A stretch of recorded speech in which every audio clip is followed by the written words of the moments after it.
नमस्कार मित्रों, सभी शिक्षक और शिक्षिका का एक बार फिर से बहुत बहुत स्वागत है। सभी को गुड इवनिंग और शुभ संध्या का नमस्कार सभी को शिक्षकों। सभी हमारे साथी एक बार जुड़ जाएं और फटाफट शेयर कर दें, जैसे कि जिनको सच में ज़रूरत है वो यहाँ पर आ सके। फटाफट शेयर कर दीजिए जिससे कि हमारे वो प्रशिक्षु आ सकें जिनको सच में इस वीडियो से लाभ मिलने वाला। देखिए, हम जो डिस्कस करने वाले हैं एक तरह से चटकाने वाली, मतलब एक तरह से चौंकाने वाली बात कह लीजिए, आपके सामने रखेंगे। और यह बहुत ही इस समय वायरल भी हो रहा है, जैसे सुपर टेट के एग्ज़ाम को लेके। तो सुपर टेट की वैकेंसी आने वाली है ना, तो हम आपको आगाह कर देते हैं पहले ही। और आप लोग डेली क्लास फॉलो करने लगिए सुपर टेट की, जो सुबह चलता है। ठीक है, एक वीडियो हमने सुबह चला रखा है। और प्लस अगर मैथ की बात करें तो वही यूपी टेट वाला जितने सिलेबस है सब कवर कर लीजिए। इस पर हम एक सेपरेट वीडियो बनाएंगे, इसके सिलेबस पर आपको दिखाएंगे कि बहुत ज़्यादा मैचिंग होता है यूपी टेट और सुपर टेट। लगभग 75% 80% के आसपास सुपर टेट यूपी टेट बिल्कुल मैच करता है। तो हम दिखाएंगे उसका पूरा का पूरा आपको हूबहू सबूत के साथ, ठीक है ना। और इसमें हम यही चर्चा करने वाले हैं जो हमारे माननीय अखिलेश यादव जी हैं, जो आपके सपा के अध्यक्ष हैं। उनका हर एक रैली में क्या बयान वो कर रहे हैं, क्या चीज़ें बोल रहे हैं, आखिर वह चीज़ें क्या हर सरकार द्वारा बोली जाती हैं, ऐसे ही बाद में उसे फॉलो कराया जाता है या फिर नहीं, तो इसके ऊपर चर्चा करने वाले हैं। और दूसरी चीज़, डीएलएड एग्जाम को लेकर बहुत ज़्यादा सनसनी खबर है भाई, तो इसके ऊपर भी चर्चा करेंगे थोड़ा सा, क्योंकि हमारे सचिव जी का मूड घूम गया है। और घूमने का मतलब वो बहुत पहले से घूमे हुए हैं और इस बार मूड भी उनका घूमा है। और क्या बातें वो कहे हैं, इस क्या 12th के एग्ज़ाम यानी कि 10th और 12th जो यूपी बोर्ड के एग्ज़ाम है, क्या इसमें बाधा डालेंगे हमारे एग्जाम में, तो सारी बातें हम चर्चा करेंगे। बस आप लास्ट तक बने रहिएगा। और दूसरी बात है स्क्रूटनी का रिजल्ट, तो बहुत सारे प्रशिक्षुओं का है और सबका हम कमेंट भी लेने वाले हैं, तब लास्ट तक बने रहिए। आप लोग कहीं जाना नहीं है आप लोग को, ठीक है। तब तक गाजर वाजर खाइए और मस्त तरीके से लास्ट तक बने रहिए। देखिए, सुपर टेट की वैकेंसी की बात करेंगे तो अभी फिलहाल में आप देख रहे हैं रैलियों का सिलसिला है हर समय। आप देख रहे हैं एक छोटा सा क्लिप है हमारे पास, उसको हम इस वीडियो के बाद तुरंत एक शॉर्ट में बनाकर उसको डालेंगे, तो आप लोग उसको देखिएगा। उसमें माननीय अखिलेश यादव जी का कहना है, जो कि सपा के अध्यक्ष हैं, उनका साफ साफ कहना यही है कि अगर वह सीएम भी बनेंगे, अगर उनकी पार्टी जीती तो वह सीएम भी बनने के हकदार होंगे, मतलब हैं। इस तरह से अगर देखें तो अखिलेश यादव जी का कहना है साफ साफ हर एक रैली में कि भाई पूरी संभावना रहेगी, जितनी बेरोजगारी है हर मुद्दे को उठाएंगे। और पहला जो कैबिनेट मीटिंग होगी हमारी, पहला कैबिनेट होगा, बैठेगा, उसमें इस पूरे बेरोजगारी को हर एक हद तक हम सॉल्व करने की पूरा प्रयास करेंगे। और जो शिक्षक भर्ती है, इसमें भरपूर तरीके से हम लोग काम करेंगे और बहुत जल्द इसमें लगभग 1 महीने, 1.5 महीने, 2 महीने, 3 महीने के अंदर अंदर हम डिसाइड कर लेंगे आखिर कितनी वैकेंसी आने वाली है। यह सारी बातें इन्होंने दावा ठोक के कहा है कि पिछली सरकार जो भी रही है, देखिए हम किसी भी पार्टी की तरफ से नहीं है, जो चीज़ें हैं सामने हम वही रख रहे हैं। तो आपको यहाँ पे जानना चाहिए, अगर मान लीजिए इनकी सरकार बनती है तो जाहिर सी बात है शिक्षक भर्ती बहुत जल्द देखने को मिलेगी और पूरी एक तरह से 0/0 सन्नाटा संभावना हो जाएगा कि यूपी टेट के एग्जाम हों। उसी यूपी टेट पे सुपर टेट के एग्जाम लिए जाएंगे, है ना। बाय द वे, इनकी सरकार नहीं आती है या सीएम नहीं बनते हैं तो एक यूपी टेट की संभावना पूरी तरीके से बनी रहेगी और जो सुपर टेट की वैकेंसी है वह मिड में आएगा। यहाँ पे अभ्यर्थियों का आपका नाम होगा कुछ कि सर यूपी टेट पहले होना चाहिए। भाई यूपी टेट देखिए, अगर हर बार ऐसे ही टलता रहा तो बेरोजगारों का जो सिलसिला है बढ़ता चला जाएगा। लेकिन आप अपना सोच रहे हैं, पीछे जो अभ्यर्थी हैं उनका नहीं सोच रहे हैं। भाई आपके लिए हो सकता है आगे भी आए, लेकिन जो अभ्यर्थी बूढ़े हो रहे हैं, हमारे बड़े बुजुर्ग हैं, जो हमारे सीनियर हैं काफ़ी 4-5 साल, जो 5 साल से वैकेंसी नहीं आई, मतलब वो वेट तो कर रहे हैं उस चीज़ की। अगर आ भी जाता है तो उतना नहीं खलेगा, क्योंकि आना चाहिए, उनका हकदार है उस चीज़ के लिए। उन्होंने कम से कम 3 बार यूपी टेट दे लिया और सीटेट की बात करें तो 4 बार दे लिया उन्होंने, अगर देखें अपने पूरे बुढ़ापे काल में जो 5 साल का बीता है वो, है ना। तो इस तरह से उन्होंने 4-5 बार दे लिया। भाई कहते हैं ना, मंजिलें मुझे छोड़ गई, ये कृष्ण भगवान का लाइन है, क्योंकि हमें कृष्ण भगवान के कोट्स पढ़ने में बहुत मजे आते हैं, बहुत आनंद आते हैं, तो हम पढ़ते रहते हैं और प्लस कृष्ण भगवान की लीलाएं पूरा देखते रहते हैं। तो मंजिलें मुझे छोड़ गई, रातों ने मतलब एक तरह से मंजिलें हमें छोड़ गई, क्या है भैया, रास्तों ने पाल लिया है। फिर सुनिए, मंजिलें मुझे छोड़ गई, रास्तों ने पाल लिया है, मतलब एक तरह से रास्ते ने उन्हें पाल लिया है। जा जिंदगी तेरी जरूरी नहीं, तेरी जरूरत नहीं, मुझे कृष्ण ने पाल लिया है ना। इस तरह से है पूरा लाइन इनका, बहुत बेहतरीन लाइन बोलते हैं। एक तो और इन्होंने परिवार को लेके बोला है, मतलब कि अगर आप जीत भी जाते हैं तो किससे खुशी मनाएंगे, किससे खुशी बांटेंगे? तो इन्होंने बात किया है कि ना हार चाहिए ना जीत चाहिए, जीवन में अच्छी सफलता के लिए परिवार, पत्नी और मित्र चाहिए। 3 चीज़ें इन्होंने डिस्कस करा है। मतलब सही है वो सारी बातें, लेकिन देखिए जब परिवार ही नहीं तो कितने मित्र कटाक्ष करने लगते हैं कि सर पहले तो हमें जीत चाहिए। तो जीत काहे का, जब परिवार ना ही का तो जीत तभी तो मजा आएगा भाई। सारी चीज़ें तब जब तक पैसे हैं, जब आपके पास परिवार ही नहीं है तो पैसे लेके क्या करोगे, कितना खाओगे, कितना बोओगे, कितना बांटोगे बताओ। परिवार का आनंद, मित्र का आनंद, पत्नी का जो एक तरह से पूरा का पूरा परिवार रहता है ना, वह आनंद तभी आता है, मतलब जीत के बाद उनके द्वारा ही आनंद का एक तरह से लाभप्रद मिलता है हमें। तो ये सारी चीज़ें हैं। अब हम सुपर टेट के कुछ आपको हम सिलेबस बता देते हैं थोड़ा सा, इसके लिए सेपरेट वीडियो बनाएंगे। जैसे कुछ प्रशिक्षुओं का कहना है, अभी हम सबका कमेंट लेंगे। इसमें 150 नंबर के पूरे अगर देखा जाए 150 नंबर के इसमें पूरे प्रश्न आते हैं 150 नंबर के। इसमें हिंदी, संस्कृत और इंग्लिश, जो संस्कृत नहीं पढ़ते थे उनको भी संस्कृत पढ़ना पड़ेगा, और जो इंग्लिश नहीं पढ़ते थे उनको इंग्लिश भी पढ़ना पड़ेगा, है ना। तो हिंदी, संस्कृत और इंग्लिश, ये तीनों पोर्शन मिलाकर 40 नंबर के प्रश्न बनेंगे। 40 नंबर के इसमें प्रश्न बनेंगे। और जो हमारा एक तरह से कह लीजिए कि जो हमारा मैथ है उसे 20 नंबर के बनेंगे। और जो हमारा सामाजिक है और एक तरह सामाजिक अध्ययन और ईवीएस, इससे भी 10 नंबर के प्रश्न बनेंगे। एक तरह से कहा जाए शिक्षण कौशल से भी हमारे 10 नंबर के प्रश्न बनेंगे। सीडीपी, चाइल्ड डेवलपमेंट प्रोग्राम से भी 10 नंबर के प्रश्न बनेंगे। इसके बाद आपके करंट सिचुएशन जो समसामयिक होंगे और सामान्य ज्ञान होंगे, इससे काफ़ी ज़्यादा वेटेज होगा 30 नंबर का, ठीक है ना। यानी कि जो इंग्लिश, हिंदी, संस्कृत है 40 नंबर के बाद इसी का वेटेज ज़्यादा होगा। जो सामान्य ज्ञान है, जो लूसेंट आता है, लूसेंट हमने वीडियो बना रखा है बहुत सारे, एक वीडियो कल बना देंगे इस पर कि क्या चीज़ें हमें किस प्रकार से फॉलो करनी है ना। इसके बाद रीजनिंग, जो कि आपको पता है कि काफ़ी ज़्यादा बहुत सारे अभ्यर्थियों को आता है, क्योंकि सारे अभ्यर्थी हमारे इसमें लगभग एक तरह से नॉन टेक्निकल ही होंगे, तो सबको आता है। इससे टेक्निकल में भी हमारे रीजनिंग आते हैं, तो 5 नंबर का रीजनिंग आएगा, आप लोग फोड़ देंगे उसे। और कंप्यूटर भी 5 नंबर का आता है। जीवन कौशल, कह लीजिए जीवन कौशल हो गया, और एक और इसमें सब्जेक्ट जोड़ दिया, जीवन कौशल और एक तरह से प्रबंध अभिवृत्ति करके है पूरा का पूरा, इससे 10 अंक के प्रश्न आते हैं, है ना। यह सारी चीज़ें हो गई। तो यह पूरा का पूरा एक तरह से बना हुआ है ना। यह पूरा का पूरा एक और है जिसमें कि 10 नंबर के, मतलब इस तरह मिलाकर आपके हम कल पूरा का पूरा बोर्ड पर लाकर सजाकर आपको बता देंगे। पूरे 150 नंबर के प्रश्न आते हैं, ये आपको जाना है। और कह लीजिए जितने भी सहायक अध्यापक, अभी सहायक अध्यापक का जो एग्जाम हुआ था, तो उसका जो प्रश्न पेपर है उसको भी सॉल्व कराया गया है, चैनल पर आप देख सकते हैं। पिछले साल के जो सुपर टेट के एग्जाम थे, थोड़ा सा उससे हिंट ले सकते हैं। सेट खरीद सकते हैं, कोई ज़्यादा बुक्स नहीं फॉलो करने होते हैं इसमें, बस लूसेंट हो गया, कई सारे बुक हैं, हम आपको एफर्ट करेंगे। अब हम बात करते हैं डीएलएड एग्जाम को लेकर। देखिए पहले तो यह सही बात है कि आपके एग्जाम होंगे, यह तय है कब होंगे एग्जाम फिक्स है, क्योंकि हमारे सचिव जी का कहना है कि भाई एग्जाम हम लेंगे, चाहे थोड़ी सी लेट ही सही, लेकिन एग्जाम लेंगे, क्योंकि इस समय कोई सिचुएशंस नहीं है, कोई टालने का वजह नहीं है। एक टालने का वजह था आपका चुनाव, अब एक चुनाव कंप्लीट होते ही हम लेंगे। और कब लेंगे, बस हमें क्या चाहिए, जो जहाँ पे एग्जाम कराने हैं, जिस भी विद्यालय में, जहाँ पे जिस भी स्कूल में, हमें सिर्फ स्कूल खाली चाहिए।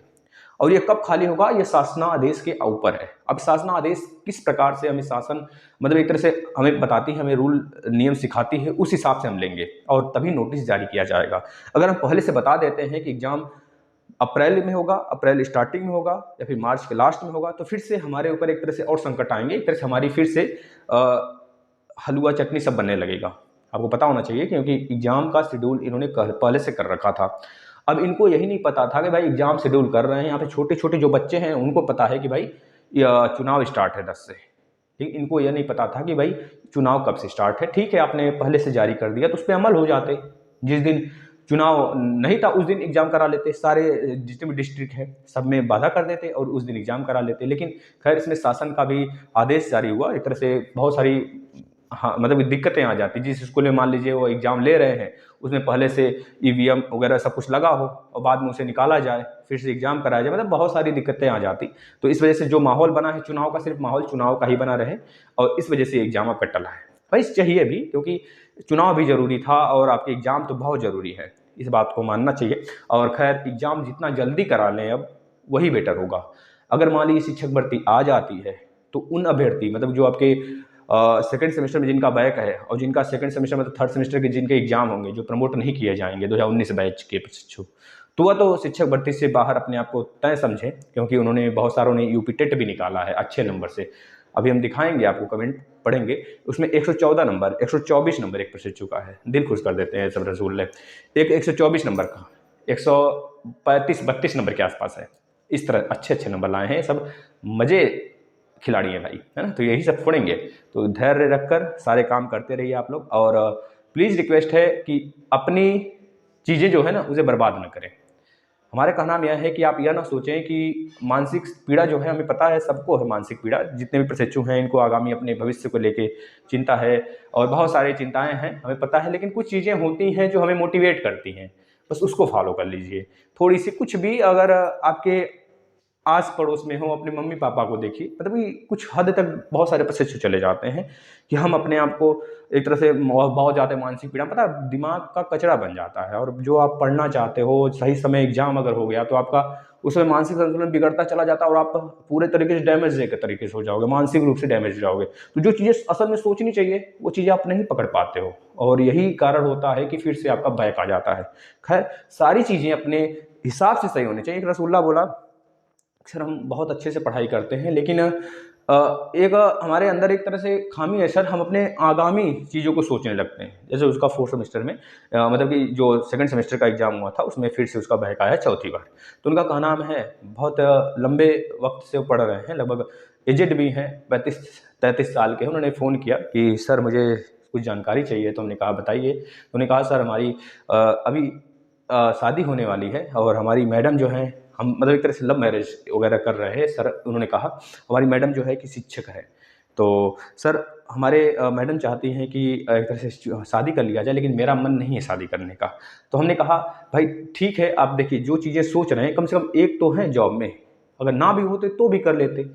अगर देखिए खुशी उसी में है, अगर आप कभी छोड़ देते हैं मतलब वो साइड से करते रहिए, बहुत एकदम उसी में नहीं घुल जाना है कि आप पढ़ाई बर्बाद कर लो अपना ना, वो साथ चलने चाहिए लेकिन एक हद तक। और वो भी चीज़ें बहुत ज़रूरी है लाइफ में। देखिए खुशी आदमी को बहुत ज़रूरी है, खुशी अगर मिलती गई ना, आदमी का ये दिमाग है ना, देखिए आज जो चीज़ें आपको रोकती हैं, जैसे कि यह मत करो वो मत करो, या टोकते हैं सभी लोग, लेकिन आप अगर उन चीज़ों को थोड़ा सा अवॉइड करके अपने लाइफ के बारे में सोचेंगे ना, तो हमेशा खुशहाल है, मतलब खुशहाली ज़िंदगी बीतेगी। और एक तरह से बिलीवनेस जो अंदर होनी चाहिए, दोनों तरफ से बहुत ज़्यादा होना चाहिए, ये सारी चीज़ें होनी चाहिए, तब जाके लाइफ बहुत स्ट्रांग होता है, बहुत दूर तक जाती है और शायद अंत तक साथ में रहता है। ये सारी चीज़ें होती हैं, है ना। तो थोड़ी ये अंदर से आनी चाहिए और रहनी चाहिए सारे लोगों के बीच में। और ये चीज़ें हमारे उन प्रशिक्षु के लिए आगाह है जो प्रशिक्षु पढ़ रहे हैं, प्लस बहुत सारी चीज़ें साथ में, तो ठीक है, सब कुछ चलना चाहिए। और ये सब दिमाग कचरा मत रखिए कि मृत्यु मतलब एक तरह से आत्महत्या कर लेंगे और बहुत सारी चीज़ें, तो ये बेकार की चीज़ें। भाई एग्जाम होंगे, क्यों इतने ज़्यादा परेशान हो रहे हैं। और देखिए हम एक चीज़ अपने अनुभव के अनुसार बता दें तो सचिव जी का साफ साफ कहना है, जब इनसे हमने बात किया तो इनका कहना था कि देखिए भाई आप भी पढ़े लिखे हैं। उन्होंने कहा हम हाँ कहा है सर बिल्कुल। तो उन्होंने कहा कि देखिए जो एग्ज़ाम होते हैं हमारे ऊपर नहीं होते हैं कि कब कराएंगे कब नहीं कराएंगे, हमें तो सडनली सी जानकारी मिलती है कि एग्ज़ाम अब लेने चाहिए। जो राजनेता हैं इनके द्वारा एग्ज़ाम का शेड्यूल मतलब एक तरह से जारी होता है, सीआरटी से हमारे पास आता है और सारी चीज़ें हम तय करते हैं। क्योंकि सबसे बड़ा देखिए जो मोहर होता है लास्ट में आपके कॉपी चेक होने के बाद, इन्हीं का होता है, पीएनपी सचिव जी का होता है, एडमिट कार्ड आता है इन्हीं का होता है ना। जैसे राष्ट्रपति जी हैं, राष्ट्रपति बड़े बूढ़े बुजुर्ग हैं घर के, सलाह तो सभी लोग लेते हैं लेकिन बात बहुत कम लोग मानते हैं उनकी। जैसे कि उनको अगर चयन करना हुआ तो चयन करने के लिए वो प्रधानमंत्री जो बोलेंगे वो करना पड़ेगा। एक तरह से उनके कंधे पर बंदूक को रख के चलाने का काम होता है प्रधानमंत्री जी का। सेम सिचुएशन हमारे इन पीएनपी सचिव जी का भी है, लेकिन समझना चाहिए इनको भी, अगर ये थोड़ी सी दबाव बनाए तो सारी चीज़ें संभव हो सकती हैं। क्योंकि हमारे जो उपाध्याय सर थे ये यही करते थे, इनके पक्ष में सोचते थे, अपने प्रस्ताव को रखते थे, लेकिन इनको पता नहीं क्या ऐसी खलबली मचती है कि इनसे बहुत ज़्यादा टूट के रहते हैं डीएलएड वाले प्रशिक्षु से ये लोग, ये पीएनपी सचिव। लेकिन खैर आपके एग्जाम होंगे अप्रैल मिड तक, संभावित है कि खत्म भी हो सकता है अप्रैल 1 से स्टार्ट होके, और स्टार्ट भी हो सकता है, यानी कि 15 अप्रैल तक बिल्कुल अपने आप को तैयार कर लो। एग्जाम जारी हो सकता है लास्ट मार्च तक भी जारी हो जाए। इनका कहना था कि जो आपका 10 मतलब यूपी बोर्ड का एग्जाम है वो बहुत ही मतलब बात करें 50% बाधा डालने का काम करेगा। तो हो सकता है दोनों पैरेलली चलाए जा सके, एग्जाम लिए जा सकें। तो आप अपने आप को तैयार रखिए। सारे क्लासेस हमने फिनिश करा दिए, बस मात्र 2 दिन बाद 4th सेमेस्टर के सारे क्लास हम शेड्यूल करेंगे। 4th सेमेस्टर के सारे क्लास, और यूपी टेट में केवल मैथ चलाएंगे। क्योंकि यूपी टेट के ईवीएस हमने ख़त्म कर दिए हैं और यूपी टेट के अन्य जो आपके हिंदी हो गया और सीडीपी हो गया, ये सब सारी चीज़ें हमने खत्म कर रखा है। लेकिन हो सकता है तो बोलेंगे, मैथ भी वैसे हमने खत्म कर रखा है, अगर बोलेंगे तो सीडीपी स्टार्ट कर देंगे। बहुत सारे प्रशिक्षकों का कहना है सीडीपी स्टार्ट कर दीजिए, तो सीडीपी स्टार्ट कर देंगे, ठीक है। अगर इसके बाद बात करें मित्र स्कूटनी के, तो इसके लिए आप समझ गए सारी चीज़ें हमें क्या करनी है।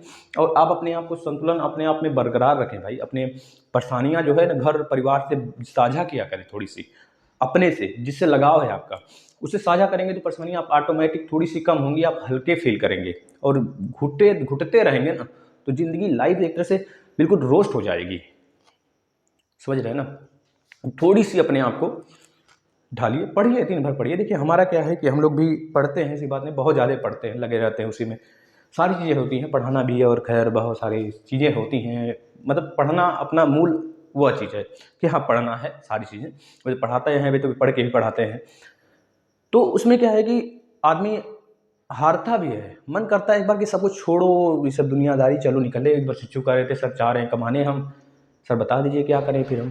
क्योंकि भाई देखो आपकी मर्जी है, आपको ये चीज़ें सोचनी चाहिए थोड़ी सी। अगर एज आपकी 35 हो गई है तो थोड़ा सा साइड से आप करिए। अगर मान लीजिए फैमिली बैकग्राउंड बहुत स्ट्रांग है तो ठीक है खैर, लेकिन थोड़े से सपोर्टिव आपको होना चाहिए अपने से। आप थोड़े से देखेंगे कि मतलब एक तरह से वह होना चाहिए कि अपने अंदर हाँ ठीक है हम किसी से नहीं लेंगे, अपना खर्चा निकाल सकते हैं। अगर ये चीज़ें अंदर से आने लगी ना तो आप सच में बहुत ज़्यादा अपने किराएदार को बहुत अच्छे तरीके से निभा रहे हैं, इसका मतलब समझ रहे हैं ना। बोझ बनना नहीं हमें, एक तरह से हो सके तो 2-3 का बोझ और संभाल लेना है। इस तरह से कुछ करिए, करते रहिए। लाइफ में पढ़ने का समय बहुत है, सोने का समय 3 से 4 घंटे या साढ़े 4 घंटे 5 घंटे अभी बना लीजिए, जब तक आपको एम अपना नहीं मिलता है। हमारा तो कभी कभी हो जाता है 2-2-3 मतलब एक तरह से 2-2 दिन में 5 घंटे 4 घंटे 6 घंटे सोना। तो इस तरह से कभी कभी हमको हो जाए, लेकिन कोई मानसिक पीड़ा नहीं, उस तरह से अपना एक्सरसाइज वगैरह हो जाता है तो वो सारी चीज़ें मेंटेन हो जाती हैं। तो आप अपना जो माइंड सेट है गलत डायरेक्शन में न ले जाएं। इस एग्जाम की बिल्कुल तैयारी करें। बहुत बड़ा एग्जाम भी नहीं है कि आप 10 दिन में नहीं बीट कर सकते, 20 दिन में नहीं बीट कर सकते। तो बहुत बड़े एग्जाम के लेवल भी नहीं है, आपको बहुत 1 साल से तैयारी करना स्टार्ट करनी चाहिए ना। आप करो ना, अभी देखिए ग्रुप डी का एग्जाम होने वाला है, बहुत जल्द होने वाला है। उसमें CBT 1 होगा और NTPC CBT 2 होने वाला है। बहुत सारे SSC के एग्जाम्स हैं, तो बहुत सारे हैं। अगर आप एक चीज़ की तैयारी पे फोकस कर रहे हैं ना, यह आपका एक तरह से साइड है। एक प्रशिक्षु थी क्या नाम था, पूजा चंद्रा बहन, मतलब बहुत उनकी भी शादी वगैरह हो गई है, काफ़ी ज़्यादा एजेड भी है वो। तो उन्होंने फ़ोन किया कि सर ये बताइए कि मेरे परिवार वाले बहुत प्रताड़ित करते हैं मुझे इन सब सारी चीज़ों को लेके, बहुत ज़्यादा हमें प्रताड़ना सहना पड़ता है। तो हमने कहा बहन देखिए कि आप अपना जो मूल कर्तव्य है ना उसे आप फोकस करके पढ़ाई करिए बस, और वो सारी चीज़ें साइड पर रहने दीजिए। उन लोग को क्या कर रहे हैं क्या नहीं कर रहे हैं, आपकी पढ़ाई से मतलब होना चाहिए, आपकी लाइफ से मतलब नहीं होना चाहिए। ये सब उनकी माइंड सेट है। आप अपना माइंड सेट एक लेके चलो, हमें ये चीज़ें पानी है, अचीव करना है, तो आप वहाँ तक जाओगे, ठीक है। और स्कूटिंग रिजल्ट की बात करें मित्र, जो सेकंड सेमेस्टर में जिन प्रशिक्षु ने स्कूटिंग का रिजल्ट पढ़ा था और फोर्थ वाले में जिन्होंने भरा था, इन दोनों की स्कूटिंग के रिजल्ट एक साथ आएंगे इस 15 मार्च के पहले, या कह लीजिए जो आपके एग्जाम शेड्यूल होंगे उससे पहले आ जाएंगे। जो प्रशिक्षु का डाउट था, और जो बहुत सारे प्रशिक्षु हैं का नाम है कि सर अगर हम इसको बीट कर लेते हैं तो क्या हमारी जो यूपी टेट है वैलिड हो जाएगा, अगर सेकंड सेमेस्टर में हमारा स्कूटनी क्लियर हो जाता है। देखिए बच्चों, अगर हो जाता है तो आप बहुत लकी होंगे और आपका जो है वैलिड भी होगा यूपी टेट, ठीक है। तो इसमें खैर बहुत ज़्यादा परेशान होने की बात नहीं है। जो प्रत्यावेदन वाले प्रशिक्षु हैं जो लगभग 6-7 जनवरी के बाद जमा किए हैं, उनके बहुत कम चांस होंगे कि उनका एडमिट कार्ड आए, क्योंकि पोर्टल वगैरह मतलब एक तरह से इसके लिए बहुत पहले से बच्चे तैयार रहते हैं प्रत्यावेदन वगैरह देकर। लेकिन आप लोग में से क्या है कि आप लोग शेयर नहीं करते हो, अपने भाइयों को नहीं बताते हो। सारे क्लास हमने चला दिए हैं खैर। अब सेकंड सेमेस्टर के पूरे हमने कंप्लीट करा दिए, मैथ बिल्कुल बेसिक से, थर्ड सेमेस्टर के बिल्कुल बेसिक से, थर्ड सेमेस्टर के साइंस बिल्कुल बेसिक से, SST बिल्कुल बेसिक से, और मैथ बिल्कुल बेसिक से थर्ड सेमेस्टर के, और सेकंड सेमेस्टर के मैथ बिल्कुल बेसिक से। फोर्थ सेमेस्टर के भी मैथ हमने करा दिए हैं, लगभग पूरा का पूरा मैथ मैराथन 12-13 क्लास है। लेकिन फिर से 2-3 दिन बाद, लगभग कह लीजिए मंडे से, हम फोर्थ सेमेस्टर के मैथ, साइंस और हो सकता है तो सामाजिक अध्ययन भी, ये तीनों क्लास फिर से शेड्यूल करा देंगे, ठीक है। थोड़ा सा सेहत का ध्यान देते हुए हम सारा काम करेंगे अपने और कंप्लीट कराएंगे सब कुछ। अब थोड़ा कमेंट ले लेते हैं आप सभी लोगों का। क्या भैया नाम है? शिखा यादव।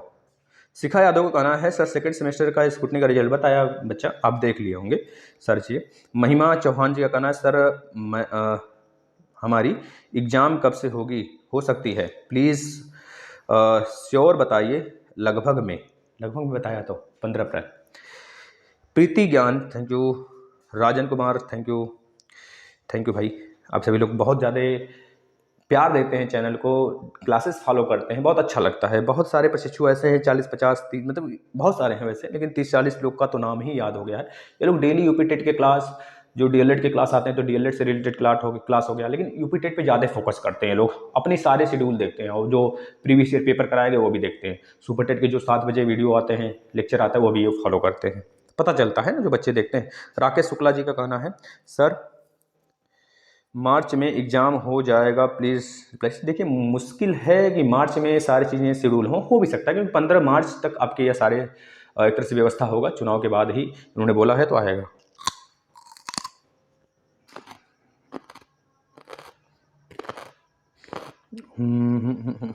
शीतल सिंह थैंक यू बेटा। गोविंद सिंह, इस बार आप अच्छा ठीक है, बात कर लीजिए भाई। शिवानी वर्मा जी का कहना है, सर प्रमोट अरे देखिए यह बात कैसे आप बोल दिए, ठीक है सारी बातें होती हैं लगभग में, लेकिन बहुत सारी चीज़ें अपने अंदर में नहीं होती हैं प्रशिक्षु। हम देखिए आपको दोनों तरह से सपोर्ट करते हैं, आपके एग्ज़ाम को लेके भी, और प्लस जो साइड से हैं वो सारी चीज़ें आपके लिए हम कर रहे हैं, घबराने की बात नहीं है। अगर जो भी अपडेट होता है सटीक अपडेट आपके पास तक पहुँचाया जाएगा, आपको कभी अंधेरे में नहीं रखा जाएगा। जो सटीक बातें होंगी वो आपको बताया जाएगा, एग्जाम होगा कि नहीं होगा, बिल्कुल सटीक चीज़ें, भले वो आपके एक तरह से आपके हित के लिए ना हो, अनहित के लिए हो, जो कि सोचा गया हो पीएनपी कार्यालय द्वारा, तो आप तक पहुंचाना हमारा फर्ज है, पहुंचाएंगे उस चीज़ को। सर बहुत लेट हो रहा है हम लोगों का, शीतल सिंह जी का कहना। नहीं बहन देखो, आप बहुत लेट हो रहा है इस चीज़ को सोच कर अपने माइंड सेट को खराब न करें, पढ़ते रहें। प्रियंका सिंह जी, देखिए समय बीतते नहीं पता चलता है, आपको पता होना चाहिए 2019 से कोरोना स्टार्ट हुआ, 2019 गया, 2020 गया, 2021 गया, पता चला कुछ हुआ आपका, बल्कि पड़ोसी में जो जो भैया लोग थे, दीदी लोग थे, सबका शादी ब्याह हो गया, ये चीज़ें पता चल गई, लेकिन वह चीज़ें नहीं पता चली असल में जो हम कर रहे थे। तो आप लोग बिल्कुल तैयार रहे, जब भी एक मौका मिले उसको छीन लेना है एक तरह से अपने, वो समझ लीजिए आपके लिए ही आया है वो मौका, तो हमें ले लेना है उस चीज़ को। Priyanka Singh ji, sir please request कर रहे हैं आपसे, आप हाँ मैथ का 4th सेमेस्टर ना बिल्कुल चलाएंगे भाई, आप बिल्कुल परेशान ना हो प्रियंका बहन, 100% श्योर है, मंडे से या नहीं तो सैटरडे से या फ्राइडे से, क्योंकि 2 ही लेक्चर और बचे हैं आपके सेकंड सेमेस्टर मैथ के, तो ख़त्म होंगे तो हम फर्स्ट सेमेस्टर और 4th सेमेस्टर मैथ स्टार्ट कर देंगे। जैसे कि आप लोग जूनियर होंगे, सीनियर होंगे, तो आप लोग के कॉलेज में जो फर्स्ट सेमेस्टर के प्रशिक्षु हैं उनको थोड़ा बताएं इस प्लेटफॉर्म के बारे में, वो जुड़ सकें और फ़ायदा अपना ले सकें। थैंक यू भाई। शिवानी सारस्वत, राखी यादव, थैंक यू भाई आपको भी। शिवानी सारस्वत, 2021 फर्स्ट सेम के एग्ज़ाम कब तक होंगे? लगभग कह लीजिए अप्रैल लास्ट तक स्टार्ट हो जाएंगे, यह हो जाना चाहिए। वैसे आपकी जो इस समय टीचिंग चल रही है, टीचिंग के बीच में भी आ सकता है, ऐसा कोई यह नहीं है कि लिमिटेशन या फिर बाउंडेशन है कि टीचिंग होते समय एग्जाम नहीं कराया जा सकता, या फिर टीचिंग के बाद ही एग्जाम होगा, ये सब फिक्स नहीं होते हैं।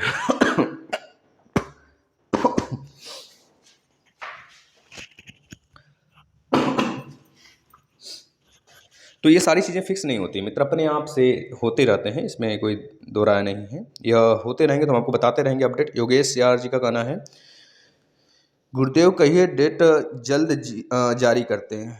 ठीक है भाई, वो सारी चीज़ें हो जाएंगी, आप घबराएं नहीं, आप लोग बस पढ़ते रहें, ठीक है। इतनी बातें थी। और इनका क्या कहना है, सोनम ठाकुर जी का, सर बस आप ही पर, देखिए भाई यह सारी बातें नहीं बोलना चाहिए, आप ही करवा सकते। देखिए बहुत सारी चीज़ें होती हैं आदमी के हाथ में नहीं होती हैं, जो हमारे हाथ में होता है वो सारी चीज़ें हम करते हैं आपके लिए और करते रहेंगे हमेशा, है ना। लेकिन कुछ चीज़ें शासन के लिए भी छोड़ा जाता है, क्योंकि हम लोग वह नहीं है कि शासन बहुत बड़ा अगर प्लेटफॉर्म भी है हमारा, तो हम यह चीज़ नहीं करवा सकते जो गवर्नमेंट है, गवर्नमेंट को झुकाना अपने हाथ में नहीं होता है। वह अगर हम आवाज़ उठा सकते हैं, हम लोकतंत्र हैं, हम आवाज़ उठा सकते हैं और मानना और हमारे हित के लिए सारी चीज़ें उनको बताना, ऐसे ऐसे ये सारी चीज़ें होनी चाहिए, हमारे राइट्स हैं, यह फॉलो करना चाहिए, ये सारी चीज़ें, या रूल हैं रेगुलेशंस जो आप बनाए उसको नहीं फॉलो करा रहे हो, तो ये सारी चीज़ें अगर उनको पता चलेगा, एक तरह से गवर्नमेंट्स में जो आते हैं, लगभग हम कहना नहीं चाहिए, लेकिन वो लोग अनपढ़ ही होते हैं। एक तरह से इलिटरेट तो नहीं बोलेंगे, लेकिन अनपढ़ का मतलब एक तरह से डिग्रियां भले होती हों, बहुत मैक्सिमम की बात कर रहे हैं, सबकी बात नहीं कर रहे हैं हम। जैसे कि सबसे ज़्यादा खतरनाक देखा जाए तो मनोज सिन्हा जी को आप लोग जानते होंगे, है ना। तो काफ़ी ज़्यादा लिटरेट पर्सन है, बहुत ज़्यादा लिटरेट पर्सन है। जैसे कि आपके जो दिल्ली के मुख्यमंत्री जी हैं, बहुत ज़्यादा लिटरेट पर्सन है। जो गोवा के मुख्यमंत्री जी हैं, तो ये लोग बहुत ज़्यादा, मतलब कि इनका जो पोजीशन बहुत हाई लेवल है, इनका सोचना बहुत ज़्यादा अच्छे लेवल का होता है। तो ये लोग थोड़े से अच्छे होते हैं, लेकिन कुछ जैसे कि बहुत सारे लोग हैं, नाम नहीं लिया जा सकता, कि जो बहुत ऊंचे लेवल पे बैठे हैं, लेकिन उनका अगर देखा जाए डिग्री उठा के तो कुछ भी नहीं, ना कुछ भी नहीं, कुछ भी नहीं है। मतलब हम आपके सामने तो कुछ भी नहीं है उनका। तो ये सारी चीज़ें हैं। और कौन है भैया? हाँ, देखो भाई, इन सब के विषय में तो हम क्या बताएं आपको, और कभी बताएंगे, चर्चा करेंगे सब सारी चीज़ों पे। और पढ़ाई पहले आप लोग का है तो पढ़ाई करिए, और अच्छा लगा हो वीडियो तो शेयर करिए प्लीज़। रिक्वेस्ट है, आपके लिए ही लाया जाता है सेशन, और दिन भर के जो क्लास लाए जाते हैं आपके लिए लाए जाते हैं। तो आपको अगर कोई जानकारी लेनी है, आप कमेंट जरूर करिएगा ऑफलाइन होके, और शेयर करिएगा। सारे क्लासेस फॉलो कर लीजिए अभी से, जिससे कि आपको आने वाले समय में प्रॉब्लम्स कम हो। रिवाइज जरूर करिएगा। और सुपर टेट सुबह 7 बजे मिलते हैं सुपर टेट में, ठीक है ना। डेली फॉलो करिए उस सेशन को, ठीक है। धन्यवाद।